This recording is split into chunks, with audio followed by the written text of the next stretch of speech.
मैंने शनिवार की शाम से यहाँ का कार्यभार ग्रहण किया है। मैं पहले रीवा में पदस्थ था, मुझे अतिरिक्त प्रभार यहाँ दिया गया है शासन के आदेश से। और अभी मैंने एक प्रारंभिक जाँच शुरू की है, अपने कार्यालय स्तर पे की है। एक हमारे यहाँ के कर्मचारी थे, सहायक ग्रेड 3 संदीप शर्मा जी। ऐसा प्रतीत होता है कि उन्होंने जो IFMIS की हायरार्की के अधिकारी हैं, जो वेतन आहरण और अन्य देयकों को पारित करने के लिए जो एक हायरार्की बनाई हुई है IFMIS सिस्टम में, उन अधिकारियों के लॉगिन आईडी पासवर्ड को हैक करके या उसमें मैनिपुलेशन करके कुछ राशि को अन्य खातों में वो अंतरित किया है। ये ऐसे व्यक्तियों के खाते हैं जो शासकीय कर्मचारी नहीं हैं। संभावना यह है कि ये उन व्यक्तियों के खाते हैं जो संदीप शर्मा जी के या तो परिचित हैं या उनके रिलेटिव हैं। राशि अभी लगभग 55 लाख से 70 लाख के बीच में हमको पता चली है और इसके थोड़े बहुत वृद्धि होने की और संभावना है। सर, ये जिनके खाते में गए हैं अभी तक जांच में आया है कि किसके खाते में गए हैं और कौन लोग शामिल हैं? नहीं, जिन लोगों के खाते में राशि गई है उनका तो लगभग क्लियर हो गया है। इस प्रक्रिया में यह है कि ये पूरा सिंगल हैंडेडली संदीप शर्मा के द्वारा किया गया कृत्य लग रहा है, लेकिन फिर भी अभी जांच का विषय है। इसमें जब तक साइबर सेल या साइबर एक्सपर्ट लोग जांच करके नहीं बताते कि लॉगिन आईडी पासवर्ड को किस तरह से मैनिपुलेट किया गया, तब तक कोई निश्चित निर्धारित निष्कर्ष निकालना कठिन होगा। सर किन किन लोगों को हटाया गया? अभी इस कार्यालय में जो डीडीओ के रूप में श्रीमती प्रिया बिश्नोई थी, उनको निलंबित किया गया है। ज्येष्ठ संपरीक्षक सीमा अमित तिवारी थी, उनको निलंबित किया गया है। जो कार्यालय प्रमुख थे श्री मनोज बरैया जी, उनका मुख्यालय भोपाल करके उनको स्थानांतरित किया गया है। और संदीप शर्मा को शुरुआत में ही सस्पेंड कर दिया गया था। संदीप शर्मा दिनांक 28 तारीख की शाम से फरार हैं। और उन्होंने एक व्हाट्सएप ग्रुप पे मैसेज डाला था कि ये सारी जो गड़बड़ियाँ हैं ये मैंने अकेले की हैं, इसमें कोई शामिल नहीं है। और वो उन्होंने ये लिखा था और उसके बाद से उनका कोई पता नहीं, उनके मोबाइल नंबर दोनों बंद है। सर, कोई एफआईआर भी कराई जा रही है? एफआईआर जो थाना संबंधित थाना है हमारे कार्यालय से, उनको आवेदन दिया गया है। मैंने अभी चूँकि मुझे 35-40 घंटे ही हुए हैं चार्ज लेके, तो मैं आज प्रयास करूँगा कि इस मामले की एफआईआर शीघ्र से शीघ्र दर्ज हो जाए। देखिए, जैसे आपको पूर्व में जानकारी लगी थी, स्थानीय संपरीक्षा निधि कार्यालय के अंतर्गत आने वाले जो भुगतान के बिल होते हैं, जो उनके खुद के कार्यालय से संबंधित होते हैं, उनका जो फाइनल बिल के लिए जो भेजे जाते हैं वो जिला ट्रेजरी में भेजे जाते हैं। जिला ट्रेजरी में ऐसे 2 बिल पकड़े गए थे जिसमें उसमें जो वर्ड लिखे गए थे और जो न्यूमेरिकल वैल्यू थी वो गलत मिली थी, मतलब उसमें मिलान नहीं हो रहा था।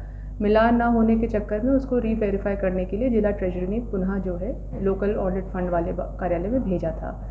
जब वहाँ भेजे गए वो बिल, तो वहाँ से हम लोगों को जानकारी मिली कि इस प्रकार के कोई भी बिल उस कार्यालय से जनरेट हुए नहीं हैं। एक अफरा तफरी का माहौल बचा और बिल जनरेट करने वाले व्यक्ति जो वहाँ पे संदीप शर्मा करके थे, उनको तत्काल ही वहाँ से हटा भी दिया गया। चूँकि ये ऐसी जानकारी में हम लोग को मिला कि पिछले 1 साल में, क्योंकि तब तक यहाँ पर ट्रेजरी की टीम भी हरकत में आ चुकी थी, पिछले विगत 1 वर्ष के अंतर्गत इस प्रकार से जो बिल लगे थे उसमें 55 लाख रुपए के विड्रॉल्स हो चुके थे। तो ट्रेजरी विभाग के भी अधिकारी जो है यहाँ पर हरकत में आ गए थे। जानकारी मिलते ही यहाँ पर एक टीम जो है जिला स्तर पे गठित कर दी गई थी, एक टीम शासन स्तर पे भी गठित हुई थी। जैसे ही जहाँ पे टीम गठित हुई, उसने 2021-22 जिस समय से लोकल ऑडिट फंड जो है जिला कोषालय के अंदर संविलियन जब हुआ था, उनका डीडीओ कोड यहाँ पे ट्रांसफ़र हुआ था भुगतान सैलरी वैलरी के लिए, तो हम लोगों ने उस सारे 5 वर्ष के जो दस्तावेज़ थे उसकी छानबीन करना शुरू करी। छानबीन करने पे हम लोगों को पता लगा कि इस प्रकार के जो सारे भुगतान जो हुए हैं, कुल 6 करोड़ 99 लाख अभी और जारी है, मतलब 7 करोड़ के इस प्रकार के फर्जी भुगतान ऑलरेडी करे हैं। ये सारे भुगतान जो है संदीप शर्मा के ही समय के हैं, उन्हीं के द्वारा किए जा रहे थे। भुगतान करने के इन्होंने 5-6 तरीके निकाल रखे थे। पहला तरीका ये था इसमें कि जब आपकी सैलरी लगती है उसमें पर्सनल पे का ऑप्शन होता है, तो आपका जो IFMIS सॉफ्टवेयर होता है उसमें पर्सनल पे के घटक में फ्रीज़ ना होकर के वो ओपन होता है, तो उसमें मैनुअल एंट्री हो जाती है। मैनुअल एंट्री में 5 लाख रुपए तक की लिमिट होती है, तो उन्होंने उस लिमिट को यूज़ करके 4,40,000, 4,35,000, 4,25,000 रुपये करके ऐसे उन्होंने अपने लिए पैसे निकाले।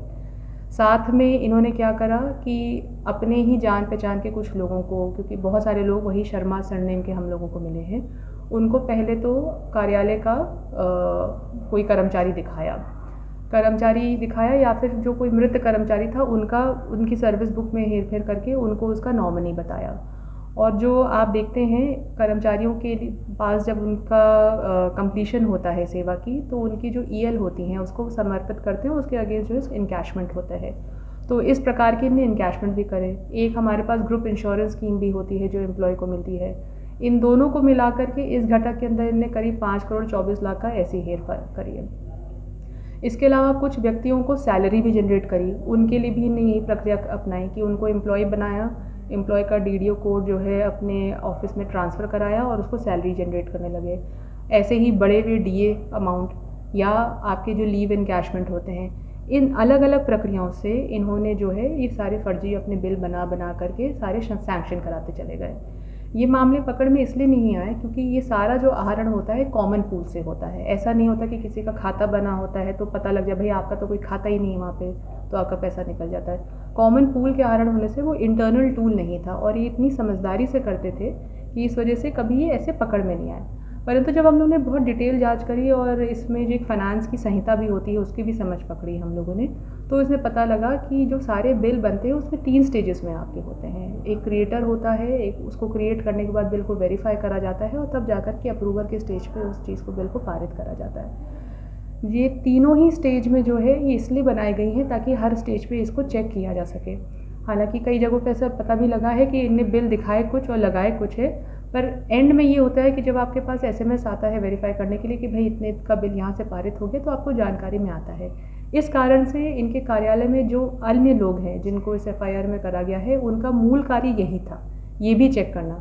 तो जब इतना बड़ा पैसे का इधर हेर फेर हो रहा था तो इससे क्लियरली एक संलिप्तता इनकी नज़र आ रही थी कि बिना एक तरीके से जब तक आप किसी चीज़ को प्रोटेक्ट ना करो या उसमें संरक्षण ना दो तो इतना बड़ा हेर फेर नहीं हो पाता था। इसलिए समिति ने ये निर्णय लिया था कि जांच में इनके दायरे में इसको सम्मिलित करते हुए इस पे फिर कल एफआईआर जो है ट्रेजरी ऑफिसर के माध्यम से, आज ट्रेजरी ऑफिसर के माध्यम से कराई गई है। 5 लोगों पे कराई गई है।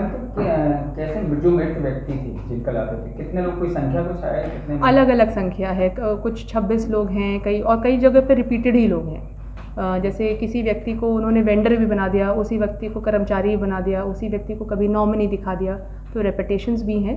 कुल इस प्रकार से आप समझ लीजिए 26-27 लोग हैं जिनमें से कुछ रिपीटेड है और कुछ कहीं एक जगह पे ही इस्तेमाल हुए हैं। जो उनके परिजन थे, मैं सलमान सरनेम अधिकतर कई जगहों पे इसी सरनेम के लोग मिले हैं, इसलिए एक उसका भी संदेहास्पद है। ये कंप्लीट जो है पुलिस की जांच का विषय है कि वो इनके रिश्ते में कैसे आते हैं, क्या आते हैं, दोस्त हैं, क्या परिजन हैं।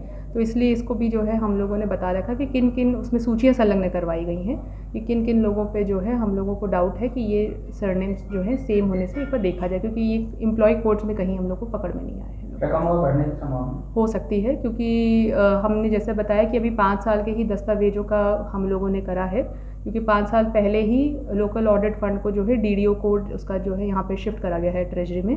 उससे पहले एक नगर कोषालय होता था, उसके दस्तावेज मास्टर डेटा जो है स्टेट पे वैसे भी इसकी छानबीन चल रही है।